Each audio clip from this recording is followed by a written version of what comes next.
one side and out the other.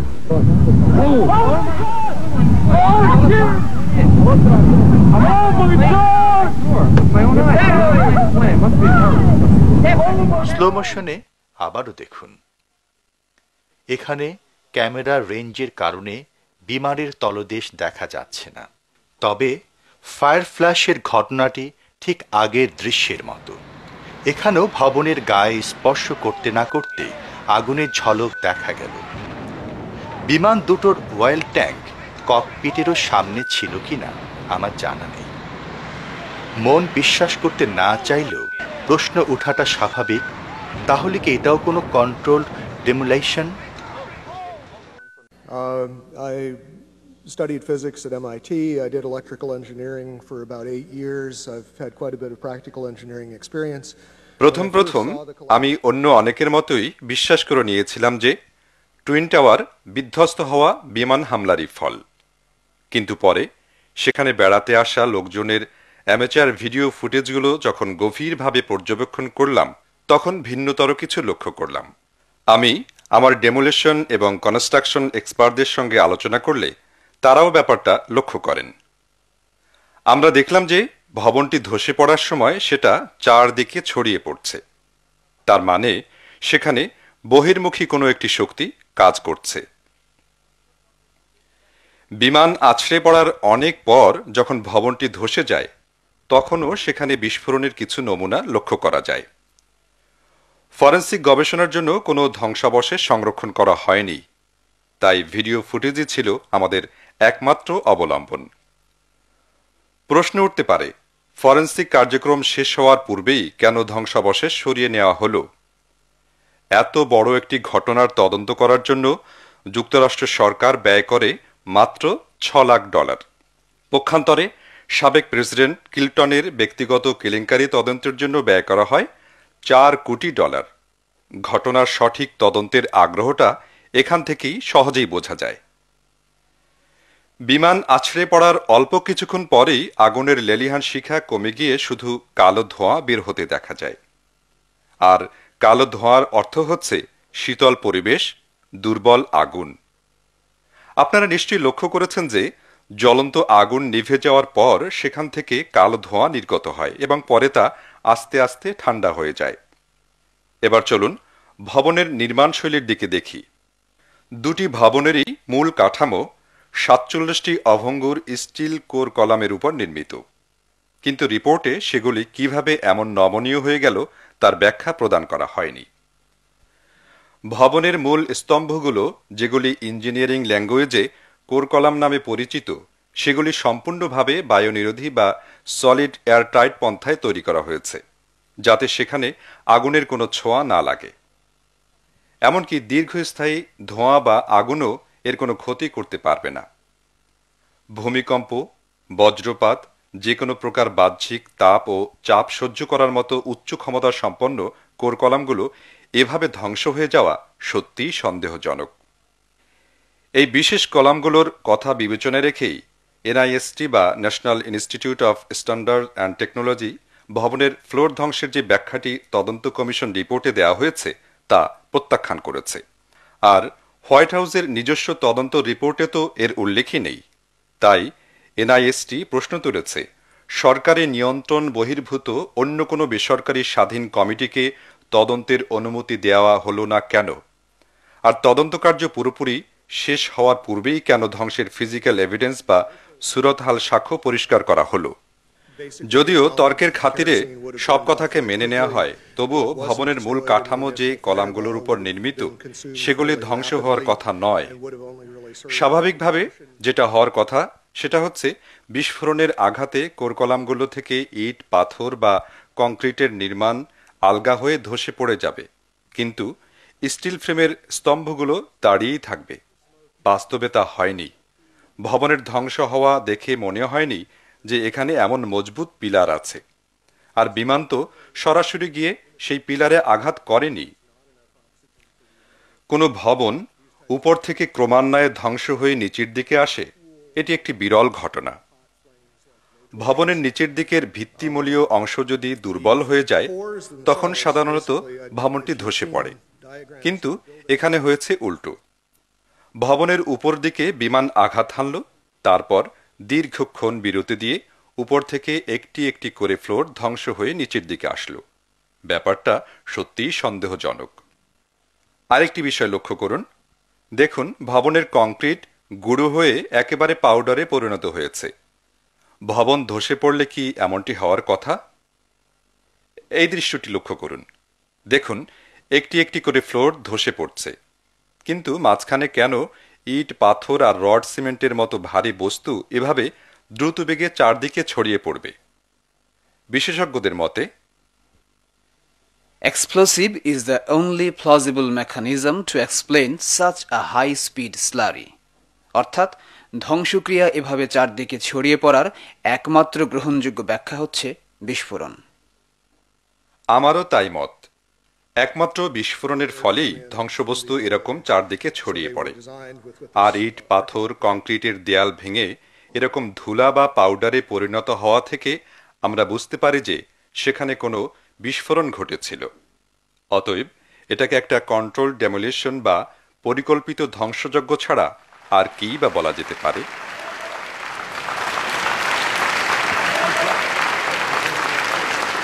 Thank you, Jeff King. Thank you very, very much. ঘটনার দিন যুক্তরাষ্ট্রে অবস্থানরত Canadian television সাংবাদিক Barry Z weaker বিমান হামলার বিষয়ে নিজস্ব ধারায় কিছু অনুসন্ধান চালিয়েছেন। তিনি বলেন, 9/11-এর ঘটনার সময় তাদের আকাশসীমা সংরক্ষণকারী ইউএস এয়ারফোর্সের কোনো বিমান উড্ডয়ন করেনি। এটা ন্যাশনাল ট্রান্সপোর্টেশন সেফটি বোর্ড থেকে প্রকাশিত প্লেন ক্র্যাশ রিপোর্ট। এখানে বলা হয়েছে, সকাল 9:19 বিমানটি উড্ডয়ন করে। 9:24 বিমানের পাইলট এয়ার ট্রাফিক কন্ট্রোলের একটি ইনস্ট্রাকশনের উত্তর দেন। 9:33 এয়ার ট্রাফিক কন্ট্রোল পাইলটের নিকট আরেকটি ইনস্ট্রাকশন প্রেরণ করেন। এবার তার কোনো উত্তর আসেনি। পরবর্তী 4.5 মিনিট যাবৎ কন্ট্রোল রুম থেকে পাইলটের সঙ্গে যোগাযোগ করার চেষ্টা করা হয়। ব্যর্থ হয়ে তারা সেনাবাহিনী তলব করেন। এখানে লক্ষ্য করুন, কন্ট্রোল রুম সেনা তলব করার পূর্বে আমেরিকার প্রেসিডেন্ট তো দূরের কথা, সংশ্লিষ্ট অধস্তন কোনো কর্মকর্তারও অনুমোদন নেননি। 16 মিনিট পর 9:54 ইউএস এয়ারফোর্সের একটি F-16 বিমান ভূমি থেকে 6000 ফিট উপরে উঠে অনুসন্ধান চালায়। এখানে মোট অতিক্রান্ত সময় 21 মিনিট। তাহলে অবস্থাটা কি দাঁড়ালো? আমেরিকার ইমার্জেন্সি ডিপার্টমেন্টের সকল ফোর্স, যারা দেশের যে কোনো সংকটে ন্যূনতম সময়ের মধ্যে ব্যবস্থা নিতে পারঙ্গম, তারা কিনা বিমানের রেডিও সংযোগ বিচ্ছিন্ন হওয়ার মতো গুরুতর ঘটনা অবহিত হওয়ার পরও 21 মিনিট পর সাড়া দেয়। এটা তাহলে কি প্রমাণ করে? এই মানচিত্রে লক্ষ্য করুন। বোস্টন বিমানবন্দর থেকে দুটি বিমান উড্ডয়ন করল। একটি ম্যাসাচুসেটস ও আলবেনি হয়ে সোজা নিউ ইয়র্কের লক্ষ্যবস্তুতে আঘাত হানল। অপরটি আলবেনি ও কানেকটিকাটের মধ্যবর্তী আকাশ দিয়ে নিউ ইয়র্ক অতিক্রম করে হঠাৎ ইউটার্ন নিয়ে লক্ষ্যবস্তুতে আঘাত করে। এখানে নিশ্চয়ই কিছুটা সময় লেগেছে। আরেকটি বিমান ওয়াশিংটন থেকে উড্ডয়ন করে প্রান্তিকভাবে দেশের অপর সীমানা ঘুরে আবার ওয়াশিংটনে এসে হোয়াইট হাউসের উপর দিয়ে উড়ে পেন্টাগনে আঘাত করে। এখানেও নিশ্চয়ই কিছুটা সময় লেগেছে। শেষ বিমানটি নিউ ইয়র্ক থেকে উড্ডয়ন করে ক্লেভারল্যান্ড ঘুরে পিটসবার্গের নিকট বিধ্বস্ত হয়। এন্ড্রু এয়ারফোর্স বেস যুক্তরাষ্ট্র বিমান বাহিনীর একটি বিশাল ঘাঁটি। এখানেই তাদের প্রেসিডেন্টের বিশেষ নিরাপত্তা বিমান এয়ারফোর্স 1 অবস্থান করে। রাজধানীর আকাশের নিরাপত্তা নিশ্চিত করার জন্য এখানে সার্বক্ষণিকভাবে তৈরি আছে পুরো 2 স্কোয়াড্রন জঙ্গি বিমান। হোয়াইট হাউস থেকে এন্ড্রু এয়ারবেইজের দূরত্ব মাত্র 12 মাইল। 11 সেপ্টেম্বর নিয়ে এন্ড্রু এয়ারবেইজের নিজস্ব ওয়েবসাইটে প্রকাশ পেয়েছে এই তথ্য। পেন্টাগনে হামলার পর এয়ারফোর্স এন্ড্রু বিমান ঘাঁটি থেকে কিছু F-16 বিমান নিয়ে ওয়াশিংটনের আকাশে এক আত্মরক্ষামূলক ব্যূহ রচনা করার সিদ্ধান্ত নেয়। এখন প্রশ্ন, কেন এই সিদ্ধান্ত হামলার পর হল? কেন কন্ট্রোল রুমের সাথে ফ্লাইটের যোগাযোগ বিচ্ছিন্ন হওয়ার সঙ্গে সঙ্গে হল না? কেন কন্ট্রোল রুম থেকে বিপদ সংকেত প্রেরণের পরপরই হল না? আর কেনই বা তাৎক্ষণিকভাবে সেটা প্রশাসনের ঊর্ধ্বতন কর্মকর্তাদের অবহিত করা হল না? সন্দেহ জাগে, এই বিলম্ব কি শুধু অফিসিয়াল প্রসিডিওর রক্ষার জন্য হয়েছে নাকি নেপথ্যের সুতোর টানে হয়েছে? যুক্তরাষ্ট্রের উত্তর পূর্ব দিকের পুরো এলাকা জুড়ে রয়েছে অনেক বিমান ঘাঁটি, কিন্তু 11 সেপ্টেম্বর সকালে কোনো একটি ঘাঁটি থেকে কোনো একটি বিমান উড্ডয়ন করেনি, এমনকি এন্ড্রু এয়ারবেস থেকেও নয়, যেটা হোয়াইট হাউস থেকে মাত্র 12 মাইল দূরে অবস্থিত। এই ব্যর্থতা নিরপেক্ষ সত্য অনুসন্ধানী ব্যক্তি মাত্রকেই ভাবিয়ে তুলছে। তাহলে কি সেদিন সেখানে কোনো স্টার্ন ডাউন ওয়ার্ডার বলবৎ ছিল? বলা হয়েছে যে মার্কিন বিমানের কিছু কমার্শিয়াল ফ্লাইটের নিয়ম বহির্ভূত হঠাৎ উড্ডয়নের মাধ্যমে 9/11-এর ঘটনার সূত্রপাত হয়।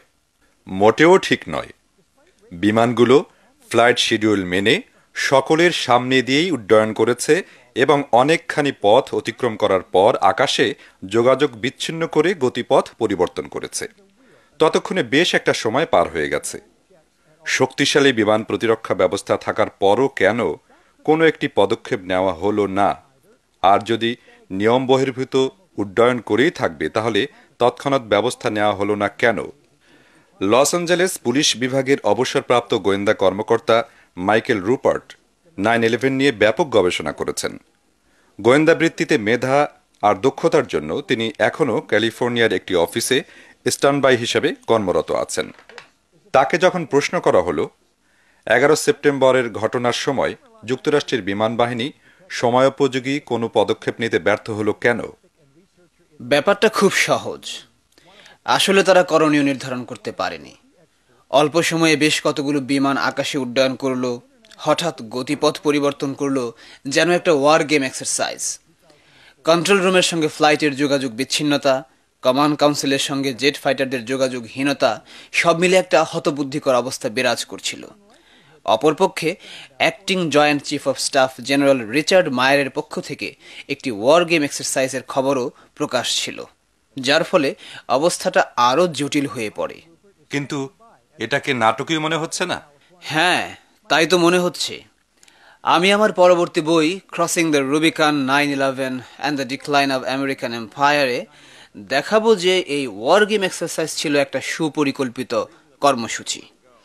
ব্যাপক গবেষণার পর আমরা বেশ কিছু চাঞ্চল্যকর তথ্য পেয়েছি, এবং আমার মন বিশ্বাস করতে না চাইলেও সেখানে আমি দেখাবো যে স্বয়ং ডিক চেনি FAA, নোরাদ এবং US এয়ারফোর্স ফাইটারদের বিভ্রান্ত করার জন্য আমেরিকার আকাশে একটি এক্সারসাইজের আয়োজন করেছিলেন। সে সময় যে সত্যিই আমেরিকার আকাশে একটি ওয়ার গেম এক্সারসাইজ চলছিল তার প্রমাণ পাওয়া যায় বিমান চালক আর কন্ট্রোল রুমের মধ্যে এই সংলাপ থেকে। Hi, Boston Center, TMU. We have a problem here. We have a hijacked aircraft headed towards New York. We need someone to scramble some F-16s or something up there to help us out. Is this real world or exercise? No, this is not an exercise manifest. পরবর্তীতে 9/11 তদন্ত commission রিপোর্টে দেখা গেছে যে war game এক্সারসাইজের কোনো উল্লেখ নেই। হ্যাঁ, তদন্ত কমিশনের চূড়ান্ত রিপোর্টে এক্সারসাইজের কোনো কথা নেই। শুধু একটি প্যারায় এ সম্পর্কে কিছু কথা বলা হয়েছে, যা দেখে নোরাড কমান্ডিং জেনারেল রালফ এভারহার্ট মন্তব্য করেছেন, অ্যাবসলিউটলি ননসেন্সিবল, অর্থাৎ একেবারে অযৌক্তিক, এবং এখানে ওয়ার গেম এক্সারসাইজের কোনো কথাই নেই। এই হঠকারিতার কারণ অনুসন্ধানের জন্য আমাদেরকে অতীতে ফিরে যেতে হবে।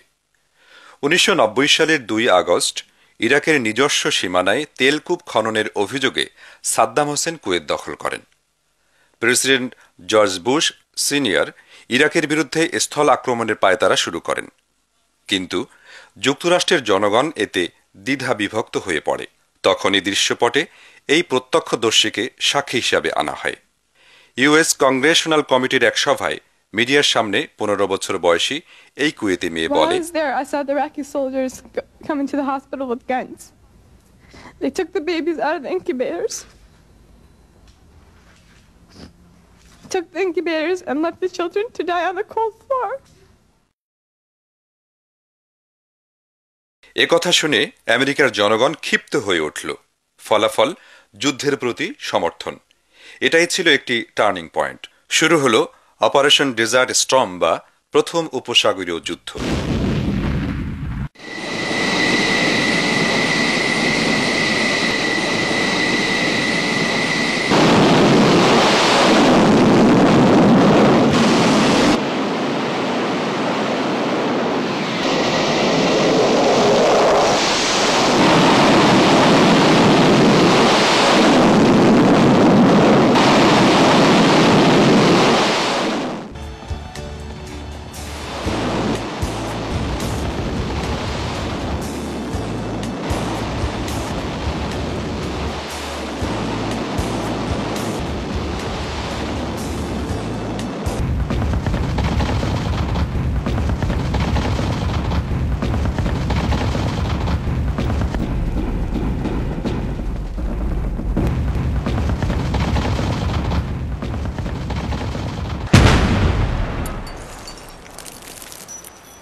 1,35,000 ইরাকি প্রাণ হারালো।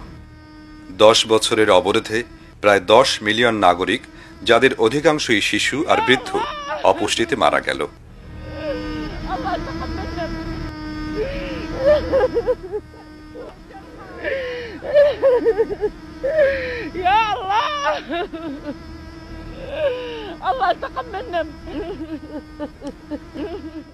কি ভয়াবহ চক্রান্ত!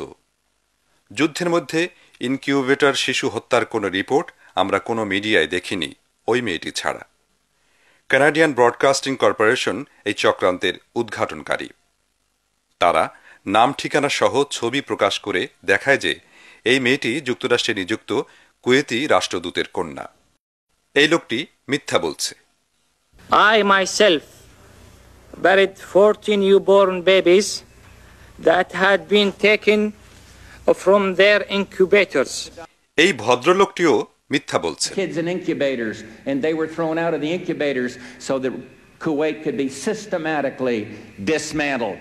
এরকম আরো অনেকে এই চক্রান্তে জড়িত ছিল। হ্যাঁ, আমি বলবো একটি চক্রান্তই। এজন্য মেকি সংগঠন, মিথ্যা প্রমাণাদি এবং মিথ্যা তথ্যাদি সবই সংগ্রহ করা হয়েছিল। তারই ধারাবাহিকতায় নতুন রাষ্ট্রনায়ক জর্জ ডব্লিউ বুশ জুনিয়র উত্তরাধিকার সূত্রে প্রাপ্ত সেই চক্রান্তকে আরও বিস্তৃত করেন। উদ্দেশ্য যুক্তরাষ্ট্রের পক্ষে বিশ্বজুড়ে ভূ রাজনৈতিক আধিপত্য প্রতিষ্ঠা এবং সেই সাথে ব্যক্তিগতভাবে রাষ্ট্রীয় ক্ষমতাকে কুক্ষিগত রাখা। গবেষণায় আমরা দেখতে পাই যে কলিন পাওয়েল হচ্ছেন এই চক্রান্ত ও মিথ্যাচারের নিপুণ শিল্পী। প্রথম উপসাগরীয় যুদ্ধের সময় পেন্টাগনে ঊর্ধ্বতন সামরিক কর্মকর্তাদের এক সমাবেশে তিনি একটি ছবি প্রদর্শন করেন। স্যাটেলাইট থেকে প্রাপ্ত এই ছবিতে তিনি দেখান যে সৌদি সীমান্তে ইরাক 2500 ট্যাঙ্ক জড়ো করেছে সৌদি আরব আক্রমণের উদ্দেশ্যে। একই সময়ে রাশিয়া সীমান্তবর্তী একটি রাডার স্টেশন থেকে অত্র এলাকার যে ছবি প্রকাশ করা হয় তাতে দেখা যায় সেখানে একটি ট্যাঙ্কও নেই। কয়েক বছর পর সাংবাদিকদের এক প্রশ্নের জবাবে কলিন পাওয়েল সেখানে কোনো ট্যাঙ্ক না থাকার কথা স্বীকার করেন। তার মানে এই যে একটি নির্জলা মিথ্যার উপর ভর করে তিনি যুদ্ধ শুরু করেন।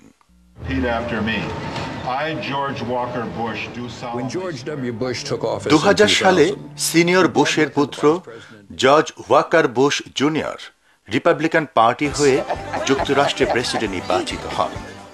সঙ্গে নিয়ে আসেন ভাইস প্রেসিডেন্ট হিসেবে ডিক চেনিকে, প্রতিরক্ষা মন্ত্রী হিসেবে ডোনাল্ড রামসফেল্ডকে এবং উপপ্রতিরক্ষা মন্ত্রী হিসেবে পল উলফের্সকে। এরা সবাই একত্রে সাবেক প্রেসিডেন্ট রোনাল্ড রিগ্যান এবং জর্জ বুশ সিনিয়রের প্রশাসনে গুরুত্বপূর্ণ পদে নিযুক্ত ছিলেন।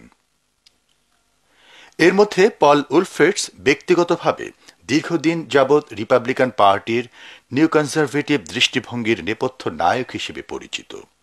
সেই রোনাল্ড রিগ্যানের সময় থেকে বছরের পর বছর ধরে আমেরিকার প্রশাসন যন্ত্রকে তিনি বোঝাতে চেয়েছেন যে যুক্তরাষ্ট্রের উচিত বিভিন্ন আন্তর্জাতিক চুক্তি, আন্তর্জাতিক আইন এবং জাতিসংঘের মতো বহুজাতিক সংস্থাগুলোর ব্যাপারে তার দৃষ্টিভঙ্গি পুনর্বিবেচনা করা। বিশ্বময় মার্কিন সামরিক আধিপত্য প্রতিষ্ঠার একটি বদ্ধ মৌলবাদী ধারণা সর্বপ্রথম রাষ্ট্রীয় কর্মসূচিতে অন্তর্ভুক্ত হয় জর্জ বুশ সিনিয়র আমেরিকার প্রেসিডেন্ট থাকাকালীন সময়ে। 1992 সালে প্রতিরক্ষা মন্ত্রণালয়ে কাজ করার সময় Paul Wolfowitz the new national security defence planning guide নামে একটি সামরিক কৌশলপত্র তৈরি করেন এবং প্রশাসনের সামনে পেশ করেন। তখন বিভিন্ন পত্রপত্রিকায় তার এই সামরিক মতবাদ তীব্রভাবে সমালোচিত হয়েছিল। বিশেষ করে আমরা অতিরিক্ত শক্তি সংগ্রহ এবং তা সংহত করতে বরাবর প্রস্তুত, যে কোনো বিবাদী শক্তিকে আঞ্চলিক আধিপত্য অর্জন থেকে বিরত রাখতে হবে, নতুন বিশ্বধারা প্রতিষ্ঠা এবং তা রক্ষার জন্য যুক্তরাষ্ট্রকে অবশ্যই তার নেতৃত্বের যোগ্যতা প্রমাণ করতে হবে, নতুন প্রতিদ্বন্দ্বীর উত্থান রুখতে হবে, উপসাগরীয় তেল সমৃদ্ধ অঞ্চলে অবাধ প্রবেশ নিশ্চিত করতে হবে। এই বিষয়গুলো থেকে উলফের্স মতবাদের দৃষ্টিভঙ্গি স্পষ্ট হয়ে যায়। সিনিয়র বুশের পর বিল ক্লিন্টনের নেতৃত্বে ডেমোক্রেটিক পার্টি ক্ষমতায় আসলে পল উলফের্সের মতো কনজারভেটিভ থিঙ্ক ট্যাঙ্কগণ রিপাবলিকান পার্টির স্নায়ুকেন্দ্রে গিয়ে আশ্রয় গ্রহণ করে। 2000 সালে ন্যাশনাল সিকিউরিটি স্ট্র্যাটেজি শিরোনামে তিনি আরেকটি প্রস্তাব আনেন। এটা project for the new American century নামে প্রকাশিত হয়। এখানে তিনি যে প্রস্তাবগুলো আনেন সেগুলো হচ্ছে আমেরিকার সামরিক ব্যয় $100 বিলিয়ন উন্নীত করা, অন্যান্য দেশকে মহাকাশ ব্যবহার থেকে বিরত রাখা, দৃঢ়তার সাথে আমেরিকার দৃষ্টিভঙ্গি সারা বিশ্বে ছড়িয়ে দেয়া, সংকট সৃষ্টি হওয়ার আগেই পরিস্থিতিকে নিয়ন্ত্রণ করা এবং ইরাকের মতো রাষ্ট্রগুলোকে কঠোরভাবে দমন করা। কিন্তু প্রশাসনের কর্তা ব্যক্তিগণ জানতেন যে কনজারভেটিভদের এই উগ্র পরিকল্পনা আন্তর্জাতিক সমর্থন পাবে না, এমনকি দেশীয় সমর্থনও নয়। তাই একে রিবিল্ডিং আমেরিকানস ডিফেন্স শিরোনামে নতুন মোড়ক দিয়ে 2000 সালের সেপ্টেম্বর মাসে আবার প্রকাশ করা হয়। তারা জানতেন যে এই পরিবর্তন আনার জন্য যদি বিপ্লব সংগঠনের চেষ্টাও করা হয়, তবুও তাদের জীবদ্দশাতে তা দেখে যাবার ভাগ্য হবে না। তাই তাদের দরকার পার্ল হারবার অথবা 9/11-এর মতো অকস্মাৎ বজ্রপাতের ন্যায় কোনো ঘটনা। দেখুন কি অদ্ভুত মিল। সেপ্টেম্বর 2000 সালে পরিকল্পনা গ্রহণ করা হলো, ঠিক 1 বছর পর সেপ্টেম্বর 2001-এ আমেরিকায় বিমান হামলা হলো। 9/11 কমিশন রিপোর্টের উপরই মূলত আমি বক্তব্য রাখব, যেটা আমার বর্তমান গবেষণার বিষয়। আমাকে যদি কেউ প্রশ্ন করেন 9/11-এর এই রিপোর্টটি কেমন হয়েছে, তাহলে আমি বলবো সাধারণ দৃষ্টিতে এবং মেইনস্ট্রিম মিডিয়ার দৃষ্টিতে দেখলে আপনার কাছে মনে হবে চমৎকার। কেউ কেউ আমাকে বলেছেন রিপোর্টটি পড়ে উপন্যাসের মতো লেগেছে। আসলেও তাই। যদি একটি ফিকশন বা কাল্পনিক গল্প হিসেবে একে মার্কিং করতে বলা হয়, তাহলে আমি এই 9/11 কমিশন রিপোর্টকে 5 স্টার ক্যাটাগরিতে ফেলব। রিপোর্টের মুখবন্ধে কমিশন আগেই বলেছে যে আমাদের উদ্দেশ্য হচ্ছে 9/11-এর ঘটনাবলী সম্পর্কে সম্ভাব্য সম্পূর্ণ তদন্ত প্রকাশ করা। এই তদন্তকে সাধারণের নিকট যুক্তিগ্রাহ্য করে তোলার জন্য 9/11 সম্পর্কিত কিছু প্রাসঙ্গিক ঘটনা তুলে ধরা হয়েছে। আর এই প্রাসঙ্গিক ঘটনার অধিকতর বিশ্বাসযোগ্যতার প্রয়োজনে নিশ্চয়ই সেখানে বাছাই চালানো হয় এবং এই বাছাইয়ের সময় সেই সব ঘটনাবলীকে গুরুত্ব দেওয়া হয় যেগুলো আপনাদের সাধারণ দৃষ্টিতে যৌক্তিক বলে মনে হবে। দুটি সূত্রকে মূল ধরে এই তদন্ত চালানো হয়। আমি বলবো দুটোই চক্রান্তের সূত্র। একটি হচ্ছে বুশ প্রশাসনের অফিসিয়াল চক্রান্ত, যার মাধ্যমে ঘটনার দায় চাপানোর চেষ্টা হয়েছে ওসামা বিন লাদেনের সংগঠন আল কায়েদার উপরে। অপরটি হচ্ছে স্বয়ং বুশ প্রশাসনের জটিল ইঞ্জিনিয়ারিং, যার মাধ্যমে ইরাক আফগান আক্রমণ অত্যাবশ্যকীয় করে তোলা হয়েছে। যদিও বইয়ের মুখবন্ধে বলা হয়েছে রিপোর্টকে যথার্থভাবে নিরপেক্ষ করা হয়েছে, কিন্তু বাস্তবে আমরা দেখি সেটি মোটেও নিরপেক্ষ নয়। হোয়াইট হাউস অনুমিত একটি তথ্যকে কেন্দ্র করে সেটাকেই প্রমাণ করার উদ্দেশ্যেই এই তদন্ত চালানো হয়। আর সেই তথ্যটি হচ্ছে 9/11-এ হামলার জন্য আল কায়েদাই দায়ী।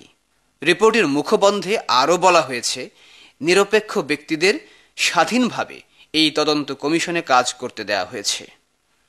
আমার মতে পক্ষপাতহীন কমিশন হলে সেখানে সমানভাবে রিপাবলিকান ও ডেমোক্রেটিক পার্টির প্রতিনিধি থাকার কথা।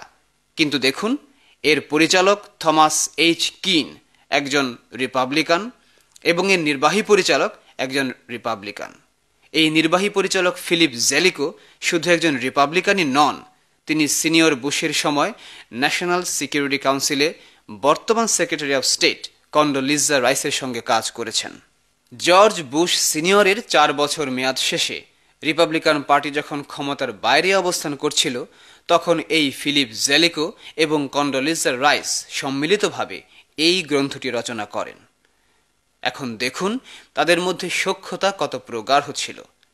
তিনি তখন বুশ প্রশাসনে ন্যাশনাল সিকিউরিটি কাউন্সিলের হয়ে অনুবাদকের কাজ করতেন। পরিশেষে তিনি বুশ প্রশাসনের ফরেন ইন্টেলিজেন্স বোর্ডের স্থায়ী উপদেষ্টা হিসেবে নিযুক্ত হন। অতএব এই কমিশনকে মোটেও নিরপেক্ষ কমিশন বলা যায় না।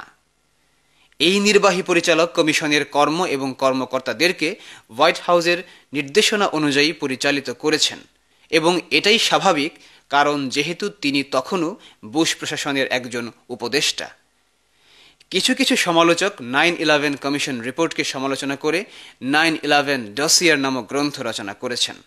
কেউ কেউ এর নাম দিয়েছেন হোয়াইট ওয়াশ। আসলেও তাই, এটা মূলত হোয়াইট হাউস থেকে নির্দেশিত একটি হোয়াইট ওয়াশ প্রক্রিয়া। হোয়াইট হাউসের একজন কর্মকর্তা হিসেবে ফিলিপ জেলিকো তদন্ত কার্যে সিআইএ, FBI, পেন্টাগন এবং জাস্টিস ডিপার্টমেন্টের পূর্ণ অংশগ্রহণ রহিত করেন। তাই বলা যায় এই কমিশন সাজানো কমিশন। ফিলিপ জেলিকো নিয়ন্ত্রিত এই কমিশন রিপোর্টে কয়েকজন মুসলিম যুবকের ছবি দেওয়া হয়েছে মাত্র, কিন্তু ভবনের উপরের দিকে অগ্নিকাণ্ডের ফলে যে ভবনগুলো এরকম খাড়াভাবে ধসে যেতে পারে না সে বিষয়ে এখানে কোনো আলোচনা নেই। বাণিজ্য কেন্দ্রের 7 নং ভবনটি কিভাবে ধ্বংস হলো তা নিয়েও কোনো কথা নেই। ভবনের মোটা মোটা স্টিল ফ্রেমগুলো কিভাবে এমন দুর্বল হয়ে গেল তাও বলা হয়নি। কালো ধোঁয়া নির্গত হওয়ার মানে হলো আগুনের তীব্রতা কমে যাওয়া, কিন্তু তথাপি হামলার দীর্ঘক্ষণ পর ভবন দুটি হঠাৎ করে বিকট শব্দে ধসে পড়ল কেন, এ ব্যাপারটিও এড়িয়ে যাওয়া হয়েছে। পেন্টাগনের নিজস্ব অ্যান্টি মিসাইল সিস্টেম ব্যবহার করে তৎক্ষণাৎভাবে আক্রমণকারী বিমানকে ভূপাতিত করা হলো না কেন? কি করে আরব যুবক US এয়ারলাইন্সে চাকরি পেল এবং ঘটনার দিন কোন পদ্ধতিতে সবাই একযোগে বিমানের বোর্ডিং পাস পেল? এই প্রশ্নগুলোরও উত্তর কমিশন রিপোর্টে নেই। দ্য গার্ডিয়ান নামে ওয়েবসাইটে প্রকাশিত একটি সংবাদ থেকে জানা যায় 9/11-এর 2 মাস আগে দুবাইয়ের আমেরিকান হাসপাতালে বিন লাদেন যখন 10 দিনের জন্য চিকিৎসাধীন ছিলেন তখন সেখানকার স্থানীয় CIA এজেন্ট তার সঙ্গে সাক্ষাৎ করেন। ফরাসি সংবাদপত্র লা ফিগেরা এর বরাত দিয়ে গার্ডিয়ান এই সংবাদটি প্রকাশ করে। কিন্তু কেন এই সাক্ষাৎ, কোন কাজে? আর সংবাদটি মিথ্যা হলে এর প্রতিবাদী বা করা হলো না কেন? এরকম আরো অসংখ্য প্রশ্নের কোনো একটি উত্তর তদন্ত কমিশন রিপোর্টে খুঁজে পাওয়া যায়নি। বরং রিপোর্ট দেখে পাল্টা প্রশ্ন জেগেছে, কেন এই এড়িয়ে যাওয়ার প্রবণতা, কেন এই লুকোচুরি? সম্মানিত দর্শক শ্রোতা, আমরা ডকুমেন্টারির শেষ পর্যায়ে। এই পর্যায়ে এসে কোনো সিদ্ধান্তে আমরা উপনীত হচ্ছি না, কিন্তু প্রশ্ন থেকে যাচ্ছে অনেকগুলো। যে সাদ্দাম হোসেনের জন্য ইরাক আক্রমণ করা হলো তার সাথে তো আমেরিকার সম্পর্ক ভালোই ছিল, হঠাৎ এমন কি হলো? যে তালেবান জুজুর ভয়ে আফগানিস্তান ধ্বংস করা হলো তাদের নেতাদের সাথে আমেরিকার সম্পর্ক তো পুরনো, তাহলে কেন সেখানে হামলা? হামিদ কারজাই তো আমেরিকার ইউনিকল কোম্পানির উপদেষ্টা ছিলেন, তাহলে তাকে ক্ষমতায় বসানোই কি এই হামলার কারণ? 9/11 ঘটনায় অভিযুক্ত 20 জনের মধ্যে 16 জনই সৌদি নাগরিক। তারপরও সৌদি প্রিন্সের সাথে কেন এই গোপন বৈঠক? আলোচনার এজেন্ডা কেন মিডিয়ায় প্রকাশ করা হয়নি? They considered him a member of the family and they even had a nickname for him, Bandar Bush. 2 nights after September 11th, George Bush invited Bandar Bush over to the White House for a private dinner and a talk. আমেরিকার জাতীয় নিরাপত্তা নিয়ে সারা দুনিয়া আজ তোলপাড়। লক্ষ্য করুন, আমেরিকার অরেগন প্রদেশের সীমান্ত একেবারে অরক্ষিত। দীর্ঘ সীমান্তে একজন মাত্র police. The total number of state police protecting it? 1. Part-time. সন্ত্রাসীরা তো এই পথেই ঢুকে যেতে পারে, তাই প্রশ্ন জাগে, আমেরিকা কি সত্যি তাদের নিরাপত্তা নিয়ে উদ্বিগ্ন, নাকি একটা যুদ্ধ অবস্থা বজায় রেখে আসল উদ্দেশ্য হাসিল করতে চায়? জাতিসংঘকে পাশ কাটিয়ে এই যুদ্ধের কি যৌক্তিকতা?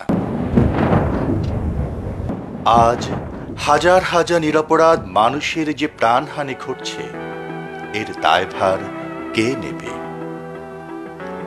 আগামী প্রজন্মের কাছে এই প্রশ্ন থেকে যাবে চিরকাল।